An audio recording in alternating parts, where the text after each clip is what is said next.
All right, I'll go ahead and do a call to order. We have a few more that should be coming, but we have a quorum right now, so we can get started. And we have a couple new members tonight, and I have to apologize. So our board chair is out this evening, as is our vice chair. So I'm going to stumble through this a little bit, but going to be temporary chair for the evening. And so we'll go ahead and start with roll call. Sean, if you'll take that. All right. Dennis Lippert, absent. Matt Loomis, absent. Kyle Gochi, absent. Ryan Smith. Here. Brandon Prinzing. Here. Blake Nicolazzo, absent. Maria Chestnut. Here. Jackie Wallawander. Here. And with 4 members, we have quorum. All right, so to begin, we will start with the approval of minutes from last week, or the previous meeting. And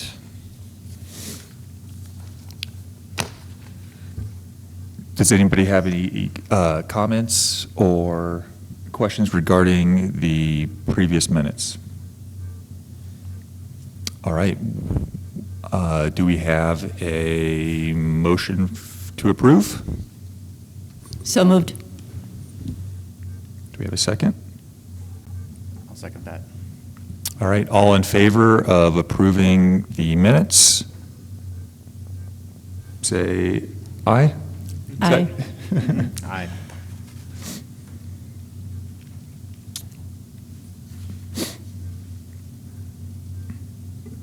Did you want to do a roll call vote for that, or was it just voice vote? Oh, sorry. Am I supposed to do a roll call vote for that? You can do it either way. Okay. Are we good with that? Yeah. Okay. And communications. Staff, does staff have communications for us? Yes, good evening. This is Anna Aronofsky from Development Services. We first of all want to staff wants to welcome our 2 new members, Jackie Wallawander and Maria Chestnut.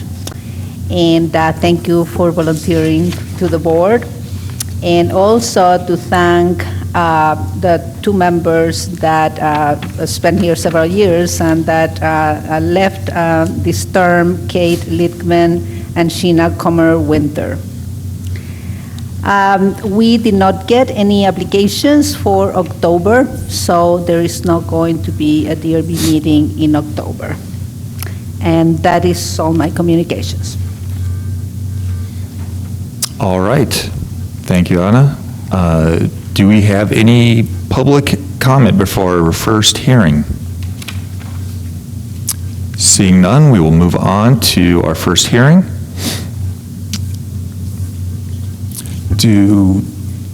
Does staff, Anna, will you take over from here?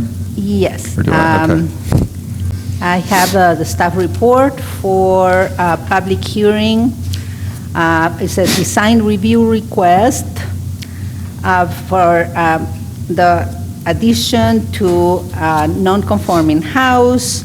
This is a request from Jay Kirby and Kathy Witkowski, and the address is 1601 Phillips. The property is a single lot from the school addition on the corner of Cowper and Phillips. The neighborhood is zoned RT 2.7, residential, 2 units, 2,700 square feet per unit. And the land use is residential medium high, 12 to 23 units per acre. The existing house was built on or before 1930, before city zoning regulations were enacted. The existing area of the house is 612 square feet. This area shows the relation of the house to the streets and the only property abutting on the west side, a 2-story duplex. The house is non-conforming from the 10-foot street side setback to Cowper and the interior side setback to the west. The garage next to the alley is also non-conforming to setbacks. This is how the garage looks today. The building has been re-roofed and re-sided, and it has a new garage door facing Cowper. There is no driveway paved to the street, no curb or sidewalk in Cowper at this time. The garage is not counted as legal parking due to these factors. The project aims to add about 300 square feet to the house. The addition continues the non-conforming interior side setback of less than 3 feet. The adjacent property building is located at the back of the lot. The one-story addition will not affect the neighbors. The addition has to meet building code for fire-rated wall at the time of building permit. The preliminary floor plan shows a new half bathroom and a second bedroom.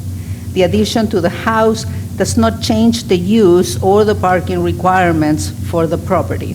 The parcel continues to be non-conforming for parking.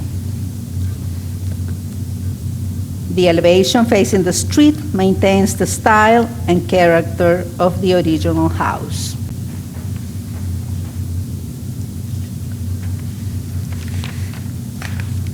There is a city sidewalk project scheduled for next year that includes a narrowing of Cowper at the south end of the property. This will allow to build an accessible sidewalk, avoiding the grade changes on each side of the right-of-way. When the sidewalk is built, the work will include a 12-foot curb cut for driveway to the existing garage at the property. The property owners will be responsible for building a driveway to the garage entrance. It has to be a paved driveway. At that time, the house will count with 1 legal parking space inside the garage. The wider section of Cowper in front of the property will allow for 2 on-street parking spaces on both sides of the street.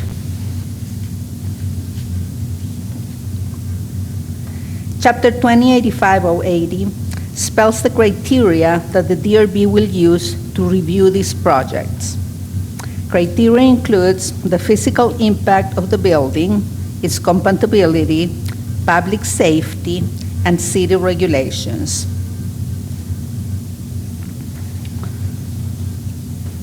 Staff concludes that the basic criteria to permit this addition has been met and recommends approval subject to 2 conditions. 1, that the applicant shall apply for and receive approval of all required city permits prior to starting construction.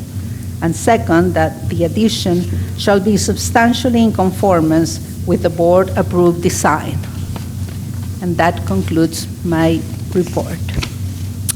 Thank you, Anna. Do we have any questions for staff? Or do we have any comments in general? Do we have someone from the public who would like to comment? If you could, could you come up to the table and speak in the microphone? Because of my voice, or is this sufficient? It needs to be next to that. They need to record. My name is Patty Clausen. I'm a neighbor on the opposite side, the east side of Cowper Street. And you said there was no public comment. However, I did send a letter. Was that not considered public comment? I'm sorry. I can answer that. There was no public comment against the addition to the house. That, I mean, nobody had any problems with actually adding to the house, which is what the board has to decide. Then what was is it a separate issue that I had? And will that be brought up later? So I didn't know it was separate than the design review. I guess I'd like it on record if you wouldn't mind. Would my letter be appropriate to read as a comment that was made regarding the design review? Anna, I'm sorry? The letter was included in the right. packet. Yes, it is in the public I just like record. to make sure It it's is. on record. Oh, yes. I did take the time to write it. Yes. Because I had hoped somebody would It is in the, Acknowledge it. it is in the record, yes. Thank you.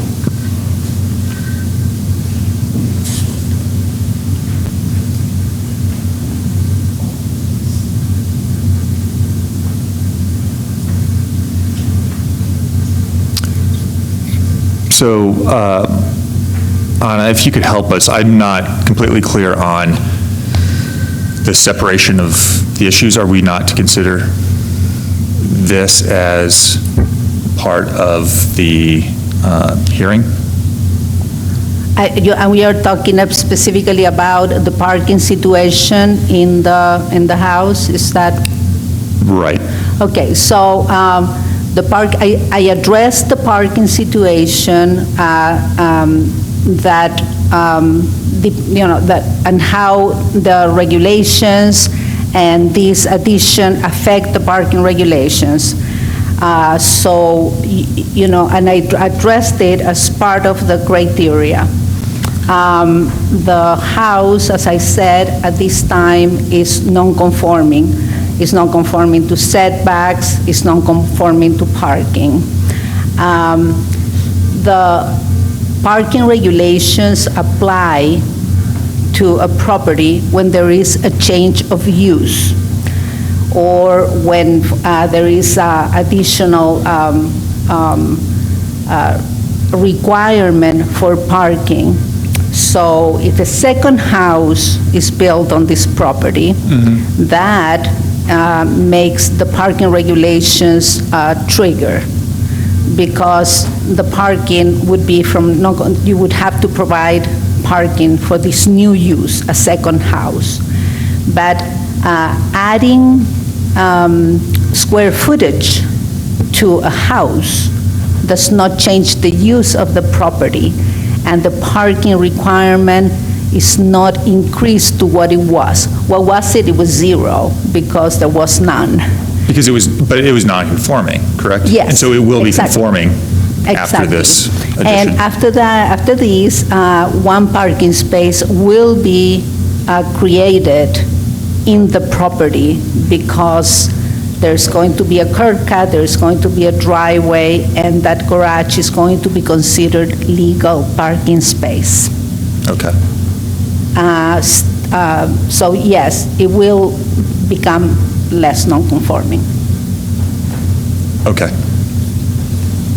May I ask that to be repeated, because I really didn't understand, there will be a parking space provided now? There's going to be off-street parking provided that was not there before, therefore it will now be conforming to the parking requirements. So the requirement is actually, if you're building a new house today, you need to provide 2 parking spaces. Off-street? Okay? Yes, off-street, on the lot. This house was built when there were no regulations. There was a garage, but I don't know if the garage was usable. I don't have that information. When they build that sidewalk, there's going to be, the city is going to build a curb cut. That is going to trigger that a driveway has to be paved. And then that garage becomes conforming, because there is a curb cut and there is a paved driveway to that garage. And would that be, size of the driveway? Is that just a single-car garage driveway? That garage is a single-car garage, I understand. It has the door is for a single car.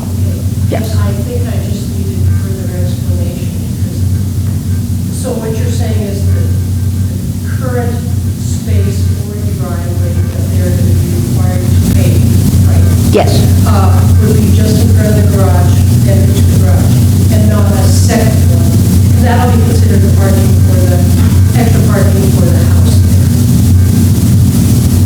And then, The garage will be considered the parking for the house. Yeah, the driveway will actually be on the right-of-way. It's going to be on the public right-of-way.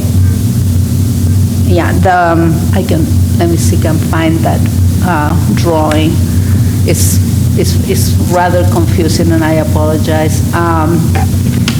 But, and then with the slide, it's even worse. At the bottom is where is that circle? That is the driveway, okay? Inside goes into and the property line the garage is almost right on the property line. The property line is supposed to be a blue line. Everything else is boulevard, is right of way, is city property. So we cannot count the driveway as parking. We can only count what's in the garage. All right. Thank you, Anna. Yes. Sorry. My name is Jay Kirby. I'm the owner of the house that's across the street, and my wife and I are the ones that are developing this project. I'm not sure your microphone's on there. Hello. Oh, I'll talk a little closer. My name is Jay Kirby, and my wife and I bought this house specifically so that we could keep the character of the neighborhood as it is. Right now on our corner, there are 4 really nice craftsman-style houses, and we wanted to make sure with our purchase of this house that it wouldn't become another 2-story type of a house or 2 houses on the lot, and so that we could keep the character of the house together.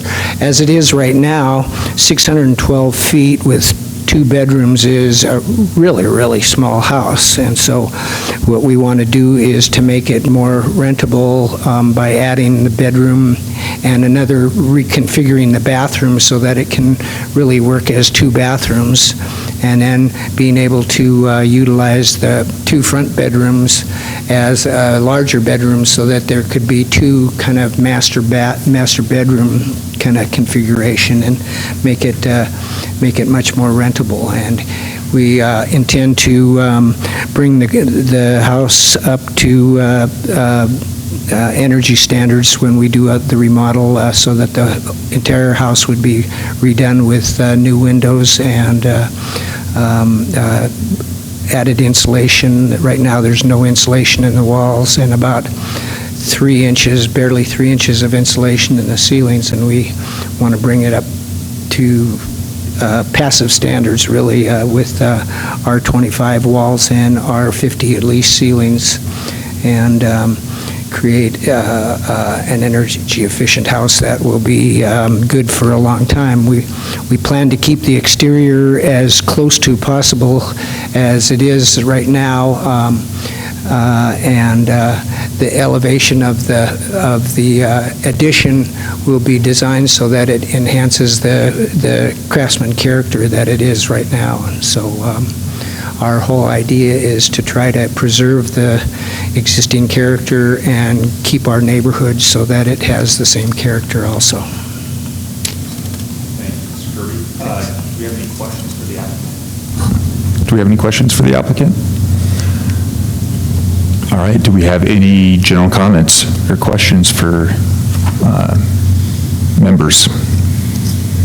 I'll jump in here and as a comment to the rest of the board, we've had a number of projects like this come through, and where we have a house that currently sits in a non-conforming relationship to the property line, where a addition is desired. And generally speaking, I think that this falls in line with our typical findings, which is even though the addition may be outside of current setbacks, it's generally ideal to follow the existing lines of the house and continue the architectural precedent that was set by the original home. So I think that it's the right design solution for this, and like to see the character preserved and the improvements made.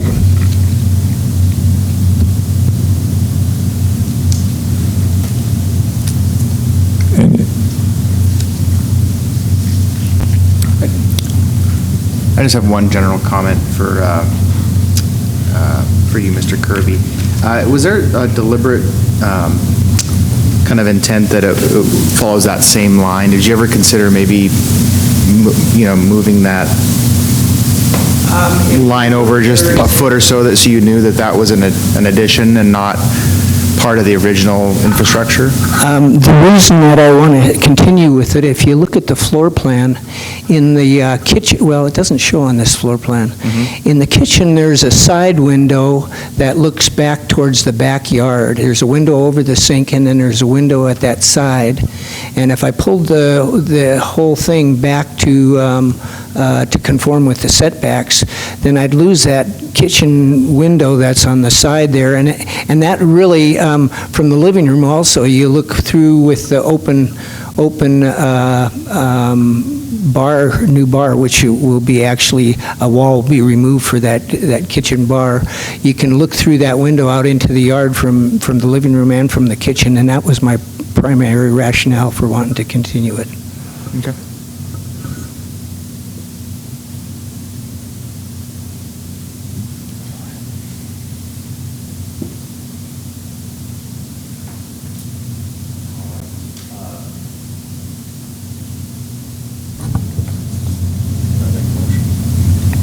Do you want to make a motion?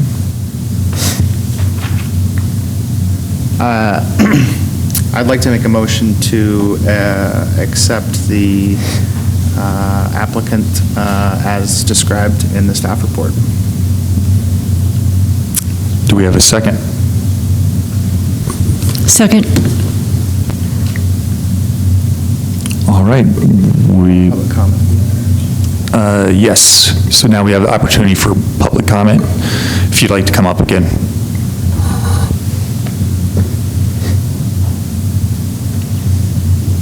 Once again, I'm neighbor Patty Clausen. I really don't have any objection to this, but I'm a little confused as to how the comment that I made wasn't really considered a public comment for purposes of this design review. So what avenue would a person take if this wasn't the appropriate way to make my comment?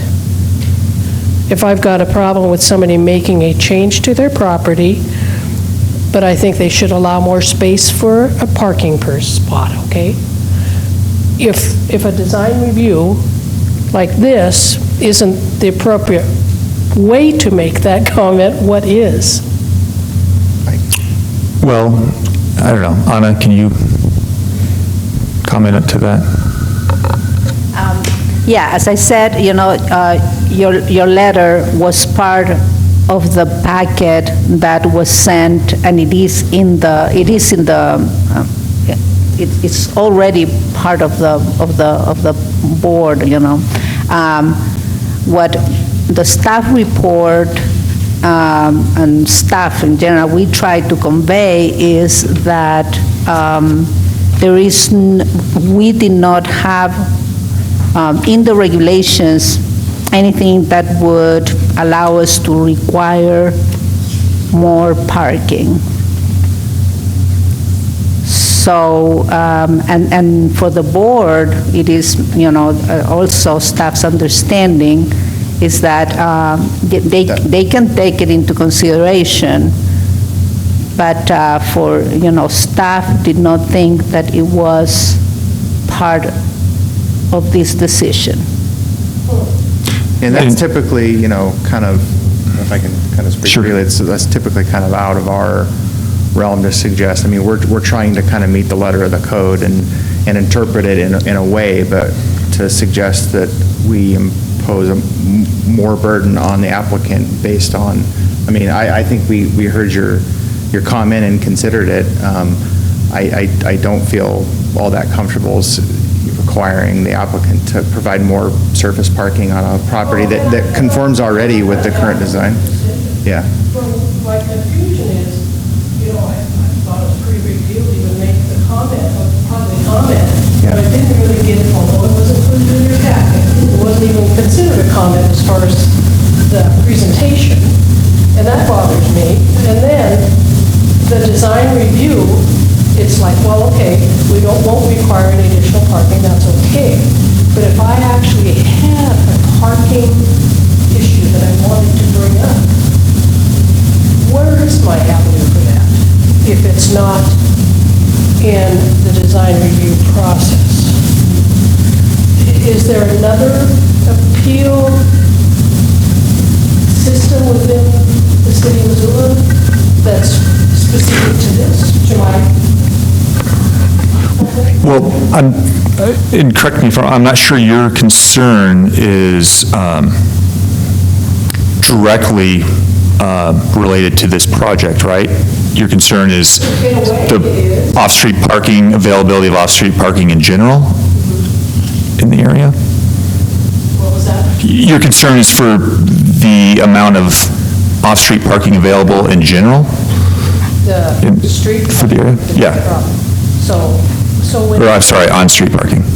When there's a building going on, or something going on, construction project, something like that, and I have concerns over will there be enough street parking for the residents of the neighborhood, and I want to say, well, maybe there should be off-street parking in that particular property. Sure. Where is it that I make that appeal? Because that's not an appeal that you would consider in this particular one. And then the applicant also is making the situation better by providing the driveway. So the situation is improved by the project at hand, the off-street. And that's not my point. Yeah. I'd like to know, I don't believe that it was really a part of this decision, which is okay. I'm not Yeah. objecting what they're doing, okay? I wanted to bring the point. So if I wanted to bring that point up on a different project, would it be through the design review, or would it be through the parking commission, or where would that appeal be? That's kind of what I... Yeah. Yeah, I'll defer to staff on that. Yeah, it will depend. If it is a new project, there are going to be regulations for off-street parking, okay? Any new building has a requirement that it has to be met at the time, of the permit. Sometimes the applicant will request an adjustment. They'll say, we are in front of the bus, so the zoning ordinance has some relief for some projects. But that doesn't happen for residential projects. Residential projects, people have to meet the required parking. When it is about how much parking is left or provided on the street, it's complicated. The street is public. It's for anybody. You cannot say that it is for the neighbors. I mean, hopefully the neighbors are the ones who are going to park there, but it is a public parking. And it has to do mainly with safety. So the city engineer and public works will determine, like in this case, they say to be able to have safe sidewalks, that they weren't, slanted or something, they had to narrow the street, and then parking had to be canceled on that part of Cowper. In front of the house, I consulted with the engineers that were designing this, and they said that, they have to measure from the corner so many feet that are going to be painted yellow, and then until so many feet before the new driveway, and they said that 2 cars would fit there. There would be parking for 2 cars. And across the street, I think that there is no driveway, so maybe 3, but they were not sure, at that point. So is the city engineering or public works the ones that would have more to say about street parking. And as I said, it's all, depending on visibility, triangles, some people backing out or turning, and, they have their measurements for everything. They have measurements for everything. And there is no, excuse me, there is not the neighbors can get together and talk to city engineer and to public works, and ask for, if possible, if there is some relief in some places. Really, But, not in relation to a particular design. no. I have an opportunity if I want to do it in a different way. I think that the only way would be in front of city council, really. Yeah, yeah. And I'll jump in here real quick. We're past the maximum time for public comment. So not to diminish your concerns. Which is what it just did. Thank you very much. Well, And that's all I no, want to point out here is I feel like I did make a comment that was not even acknowledged, and I thank you for possibly reading the letter I put in it. And I didn't object to the design anyway. I just kind of was hoping that my comments would be heard, so I guess me spouting off here was probably my point. So thank you. I want to add one thing, is that I tried to address that I normally would have not addressed the parking situation or Cowper or any of that, and the reason that I addressed that in my presentation and in my report was because of your letter. Well, I think we've got the right result. So thank you. all right, we have an open motion. Do we have any comment from members of the board? No? Okay. John, since the motion is still open, can we proceed? Yes. With the vote? All right, let's take a roll call vote. Ryan Smith, Yes. Brandon Prinzing, Yes. Maria Chestnut, Yes. Jackie Wallawander. Yes. All right, and that motion passes. All right. Thank you to our applicant. Good luck with your project. Moving on, do we have any old business? Can I jump in here real quick? Yes. This is just a reminder, I probably should have mentioned this at the beginning of the meeting. Please make sure your microphone is on and that you're talking into it pretty close. We have had some issues in the past with comments not being picked up in recordings. I know this doesn't do us much at the end of the meeting. Everybody did a pretty good job, but just moving forward, just a reminder. Thank you. All right, seeing no old business, do we have any new business? Staff doesn't have any new business. Thank you, Anna. Any comments from board members? I will just make one and welcome our new members here. Unfortunately, the rest of the board's not here to welcome you, but we'll have hopefully a full meeting next time. November, yes. All right, do we have a motion for adjournment? So moved. Do we have a second? I'll second. Sean, can we get a roll call? Yep, Ryan, Yes. Brandon Prinzing, Yes. Maria Chestnut, Yes. Jackie Wallawander. Yes. All right, motion passes. Thank you.